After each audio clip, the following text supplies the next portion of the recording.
Shalom, shalom. Bonjour encore à tous ce matin. Je bénis le Seigneur pour la grâce qu'il nous accorde d'être encore comptés parmi les vivants. Avant de pouvoir entrer dans le brief du sujet de ce matin, j'aimerais vous demander de télécharger l'application YouTube Go. YouTube Go, c'est comme une application de YouTube, mais en petit miniature. Et elle vous donne la possibilité de pouvoir télécharger les vidéos à une capacité vraiment hyper réduite. Par exemple, vous pouvez télécharger une vidéo de 250 mégas à 45 mégas, une vidéo comme je fais souvent les vidéos de 25-20 mégas. Vous pouvez absolument lire cela à 1,2 voire même 2 mégas sans toutefois changer la qualité de l'image. Donc c'est après cette découverte que j'ai décidé de faire maintenant des vidéos un peu plus grandes, et je vous encourage d'aller télécharger. C'est YouTube Go, ça ne pèse pas beaucoup. Vous pouvez l'installer et ainsi aussi installer aussi même votre YouTube normal. Pour ceux aussi qui veulent faire personnellement des directs, je vous encourage à garder dans votre téléphone l'application de YouTube. La seule difficulté avec YouTube Go, c'est qu'on ne peut pas poster les vidéos sur YouTube Go. Donc c'est la raison pour laquelle ce YouTube Go là, c'est comme un YouTube Lite. Et ça permet de pouvoir lire les vidéos à une capacité vraiment réduite. Souvent, vous pouvez même télécharger un film de 2 heures de 300 voire 600 mégas. Vous l'avez carrément à 45, 50 voire même 70 mégas. Donc ça permet au moins de pouvoir économiser les mégas. Donc voilà, c'était un peu ce que je voulais dire avant de pouvoir entrer dans le brief du sujet. Encore une fois de plus, je vous dis bonjour. Ce matin, le Seigneur m'a mis à cœur de parler sur un sujet qui est très important. C'est le sujet de l'argent. On va lire Éphésiens chapitre 6. Éphésiens chapitre 6, des versets qui sont bel et bien connus. Éphésiens chapitre 6 à partir du verset 6, à partir du verset 7.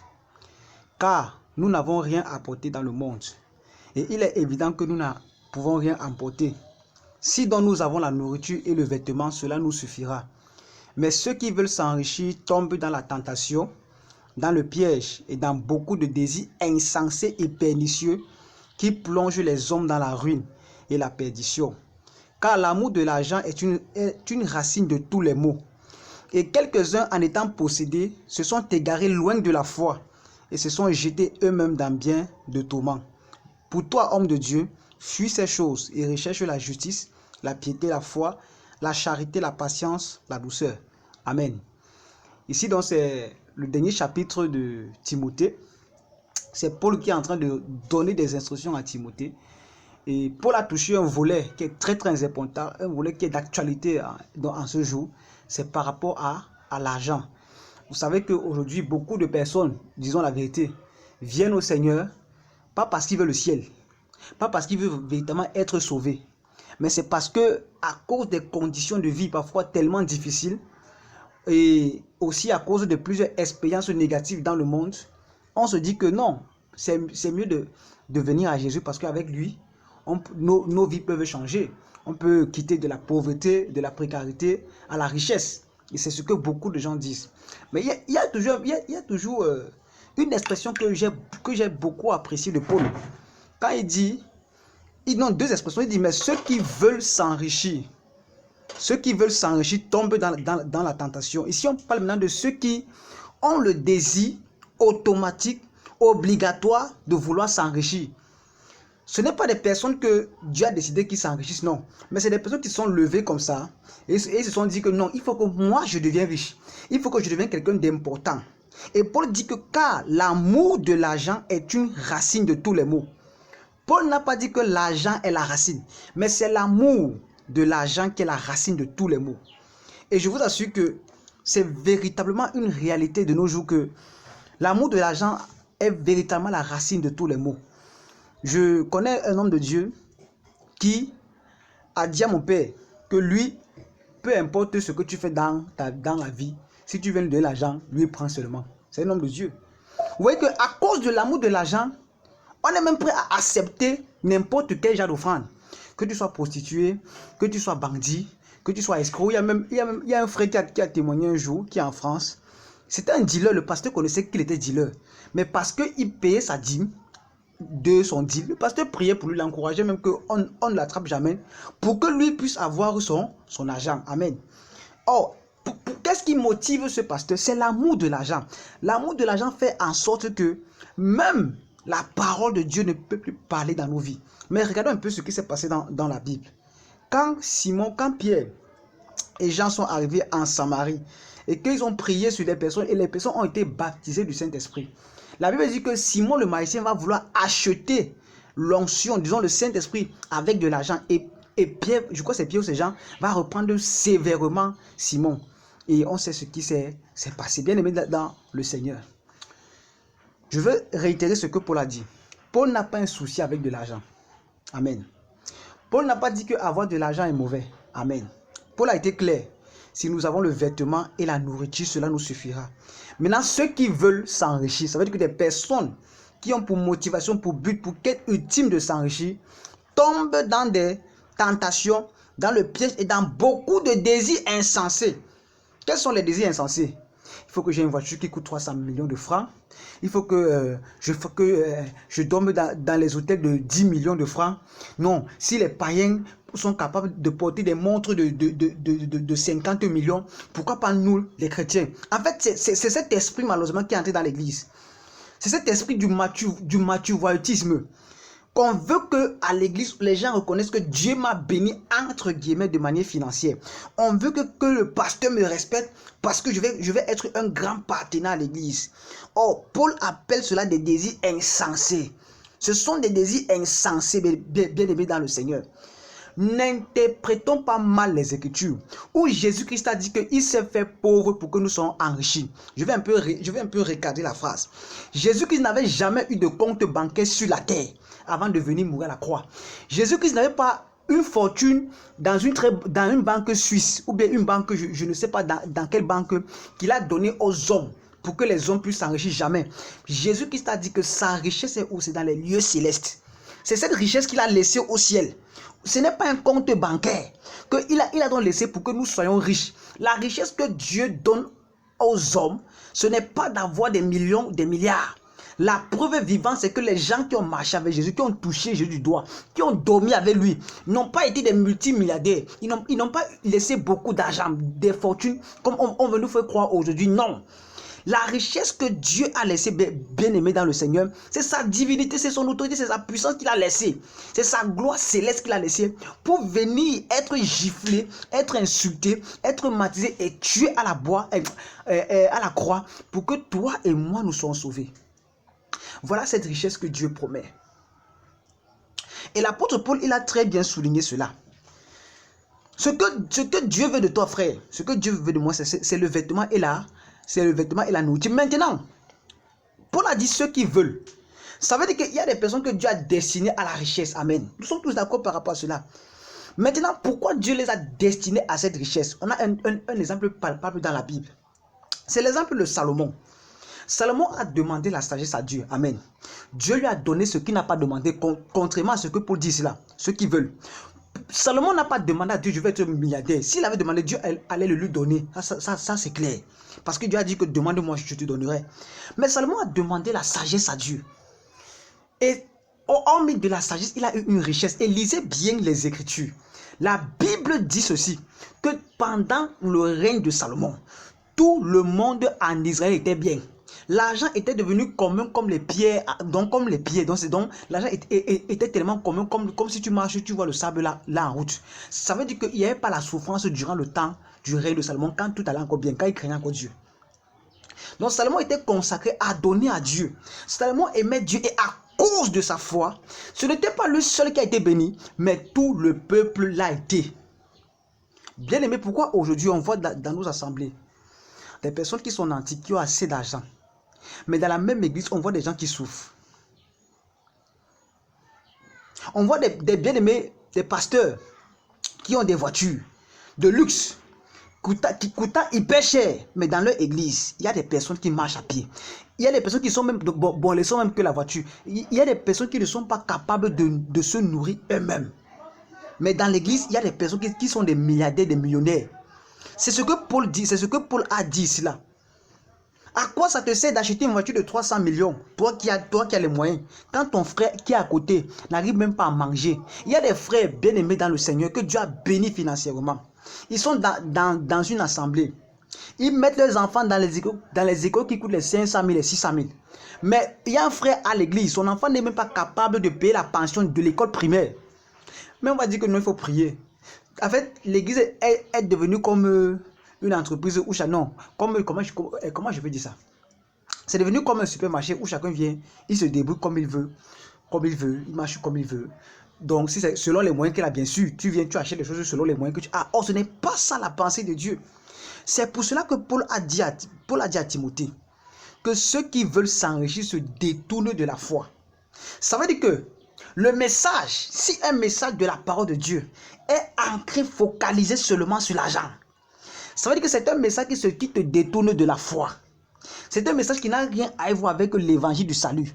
Je n'ai pas lu dans la Bible où l'apôtre Paul, où l'apôtre Pierre, l'apôtre Jacques, de son Moïse, l'apôtre Paul, Jacques, tous ceux-là qui ont écrit, on dit que non, que l'argent était une condition de bénédiction. Non, frère, l'argent n'est pas une condition de bénédiction. Selon les Écritures, selon les hommes aujourd'hui, oui, c'est clair. Selon les hommes, quand tu as de l'argent, on te respecte, on t'appelle tonton, tu es le plus grand, tu es le plus beau. C'est ce que le monde a instauré, mais ce n'est pas ce que la Bible a instauré.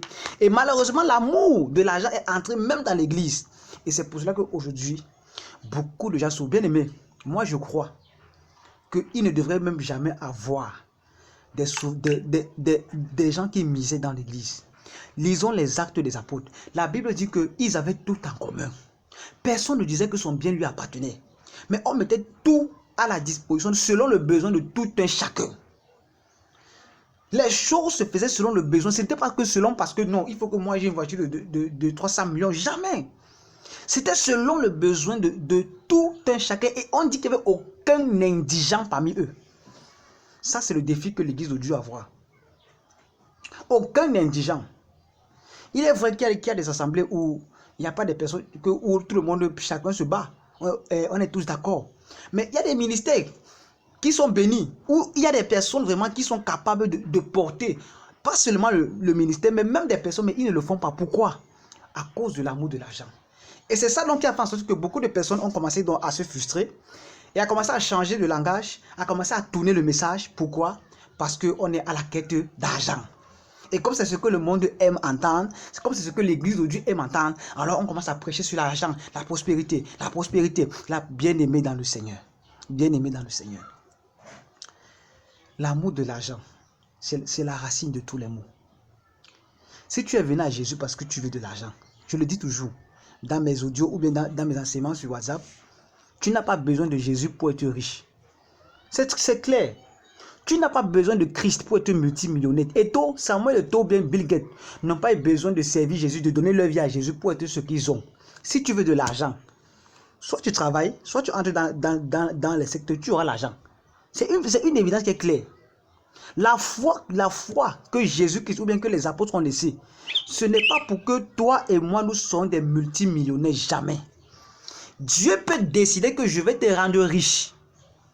Tu n'as pas besoin de faire des jeûnes, des prières. Si Dieu l'a décidé, tu le seras.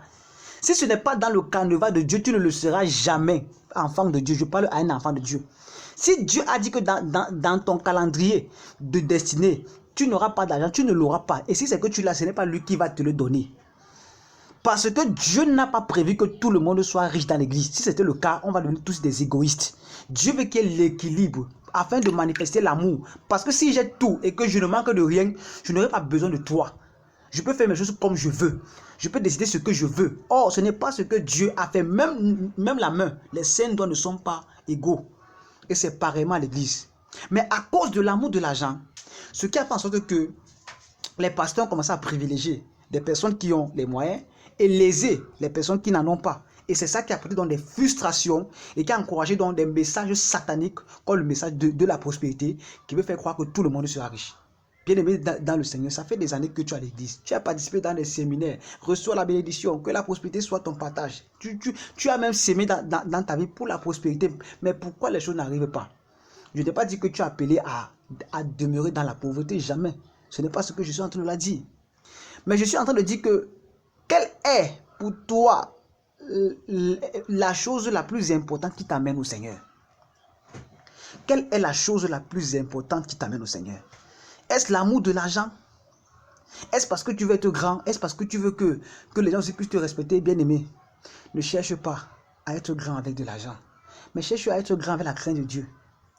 Joseph n'avait pas d'argent, mais en quelques heures, il a été premier ministre sans avoir choco, comme on dit chez nous Cameroun, non sans avoir corrompu, sans avoir fait des choses. Mais il a pu aller s'asseoir là où personne ne pouvait s'asseoir sans l'argent. Mais à cause de la grâce et l'onction de Dieu dans sa vie, il a été positionné. Bien-aimé, je vais t'encourager ce matin en te disant ceci. La véritable richesse, la véritable bénédiction, c'est Jésus-Christ. Que tu sois pauvre financièrement, parlant selon le langage des hommes, sache qu'en Jésus, il n'y a pas de pauvre. Nous sommes tous riches, même si tu marches en sans confiance. Tu es riche. Bien-aimé, l'argent ne peut pas tout résoudre, mais l'onction résout toutes sortes de problèmes. Le nom de Yeshua résout toutes sortes de problèmes. Ce que l'argent ne peut pas résoudre, le nom de Yeshua est capable de le faire. Et c'est ce nom que tu portes, et c'est ça notre richesse, frère. C'est pour cela que je vais t'encourager ce soir, ce matin, autant pour moi. Même si tu n'as pas d'argent, sache que tu es riche. Même si les hommes ne veulent pas te reconnaître, même si les hommes te méprisent, tu n'es pas n'importe qui, parce que le roi des rois habite en toi. Moi, même quand je marche dehors, je ne marche pas comme quelqu'un qui est misérable. Jamais. Je suis le fils, je suis l'enfant du Dieu vivant, du Dieu qui a créé toutes choses. Du Dieu qui a créé le démon, l'ange qui est devenu maman plus tard. Je suis au-dessus de maman. Parce que le Fils de Dieu habite en moi. Donc si le Fils de Dieu habite en moi, même si mon ventre crie, je sais que je suis un roi. C'est pour cela que n'attends pas d'avoir les millions pour manifester la vie de royauté. Tu l'es. Tu n'as pas besoin d'avoir l'amour de l'argent. Non, tu n'as pas besoin de cela. Tout ce que tu as besoin, mon frère, tout ce que tu as besoin, ma soeur, c'est de comprendre et de connaître que quoi? Que Jésus-Christ habite en toi. Et que si Dieu t'élève financièrement, ce n'est pas pour que tu puisses monter ta voiture sur Facebook, ta maison sur Facebook, non. Mais c'est pour qu'au travers de cet argent, tu sois capable de bénir ceux-là qui souffrent, de soutenir l'œuvre de Dieu, de soutenir les frères qui souffrent, de soutenir sans vouloir imposer comme beaucoup de chrétiens aujourd'hui, parce que Dieu vous a béni financièrement, vous voulez imposer votre rythme aux serviteurs de Dieu. Jamais. Ce n'est pas pour cela que Dieu t'a béni. Vous voulez que non, vous voulez que les gens marchent comme vous voulez, non. Si c'est le cas, ça veut dire que ça veut dire que cette bénédiction ne vient pas de Dieu. Parce que ce qui vient de Dieu, la Bible dit qu'elle ne s'accompagne d'aucun chagrin. C'est-à-dire que quand Dieu te donne, tu es capable de bénir une personne, de donner à quelqu'un qui souffre. Et c'est à cela que Dieu t'a appelé. C'est pour cela que ce matin, frère, fuis l'amour de l'argent. Fuis tout message de prospérité. Non. Un enfant de Dieu est déjà prospère, même s'il n'a pas mangé. Tu es prospère.